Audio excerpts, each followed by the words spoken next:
Well, I was in college in 1976, and I read about the punk rock scene in London in a magazine, and just got super excited because I was a teenager. I was very rebellious. I thought I knew everything. I had a very punky attitude, and it was like, punk rock, count me in. So I was kind of a convert instantly, and I tracked down the Hollywood scene. And it was just this small group of kids, maybe 50 kids, and they were playing in basements and, flop houses, and it was really a very, very tiny scene at the beginning, but so much fun and so supportive. Everyone really backed everyone else, and it didn't matter if you were a good musician or a bad musician. It didn't even matter if you knew how to play. You could still be in a band, and girls were as welcome as guys, and that was, for me, the really big thing. Like, there was no sexism about it. Anyone could do it. And the same thing with gays. It was fine to be gay. You didn't have to be in the closet. So, like, people think, oh, it was dangerous and mosh pits and stuff. But I have to say, in the beginning, it really was more like a very welcoming, non-judgmental kind of family, home away from home thing for kids like me who were artistic and confused and, weren't sure about their direction in life. So I fell in love with the scene, got very immersed in it, but it wasn't until 1978 that I finally got the nerve to make my own band. It took me a couple years, but I finally did it, and I started the Go-Go's. And I was surrounded by supportive friends like X, John Doe and Exene, Billy Zoom. Billy Zoom taught me my first guitar chords, showed me how to plug in the amplifier. It was good times, it really was. I think the evolution of the Go-Go's going from punk to pop was very natural, and I still feel like we have punk in us. You hear it a lot more when we play live. The records,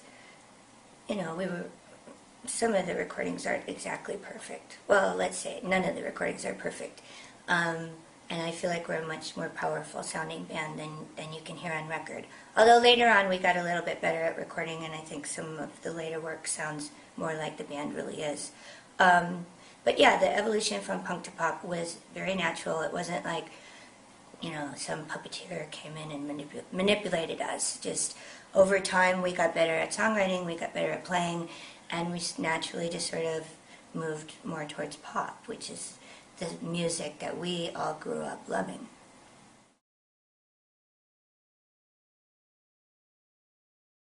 Well, my first flirtation with guitar was when I was 12 years old. My mom signed me up at the local park to get 6 weeks of acoustic guitar, and that's when I learned Hang Down Your Head, Tom Dooley, Kumbaya, and Michael Row Your Boat Ashore. So that was like the level of my expertise at the age of 12. And I did sort of, keep strumming along a little bit. I always really loved music, but never really thought of it as a career. And again, what we were talking about early with the punk rock stuff, that was when all things became possible because it was totally do-it-yourself. So that was when I picked up my first electric guitar, and Billy Zoom kind of was like, well, there's kind of two shapes of bar chords, and if you can just learn those, you can play, 10 or 20 guitars, or 10 or 20 chords just go up and down the neck. And it really isn't rocket science. I mean, to be great, like Les Paul, is rocket science. But to just play enough to write songs and be in, a fun party band, it's pretty easy. So I recommend people who want to do it but that are scared, just give it a try. It just takes a little bit of practice. I have a long-standing love affair with the SG, and to me, it's the perfect guitar.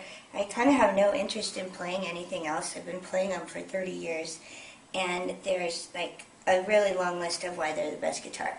First of all, the neck is nice and narrow and perfect for someone with small hands. The finish that they put on the neck is really slidey and yummy, so you don't ever feel like you're like, The weight of it it's light, but not so light that it affects the sound. It's got, it's real solid. I don't know what they're made of, but they resonate beautifully, even though they're really narrow. The narrowness, because if you have short arms, like, and you're trying to play a fatter guitar, it's like uncomfortable to have to wrap around. But my biggest thing that I love about SGs, and is pretty unusual in the guitar world, are the beveled edges. Because, like, why would you want to have to put your arm on something that's square and pointy and like digs into your arm? So this is really built for the human body. So pretty much my favorite. Humbucker pickups. I like not making, I want to make noise, but I want to make the noise on purpose, not because my guitar is like freaking out. So I guess those are most of my reasons.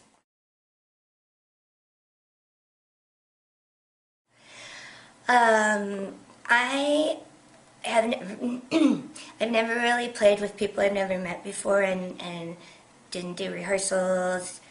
Just kind of walked in and we winged it, and that was really hard on my heart. I thought I was going to have a heart attack. I am a very free spirit, but I do like to be prepared to perform. I just feel better. I'm not that good that I can just get up and like do it right.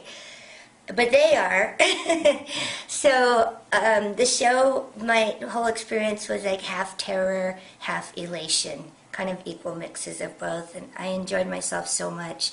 First of all, the honor of playing with the Les Paul Trio. I'm blown away that you guys invited me to do that. It was like, me? Are you sure you're talking to me?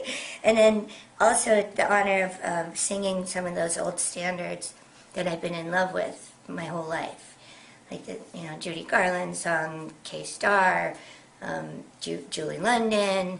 I love the American lady singers. I'm just a big fan.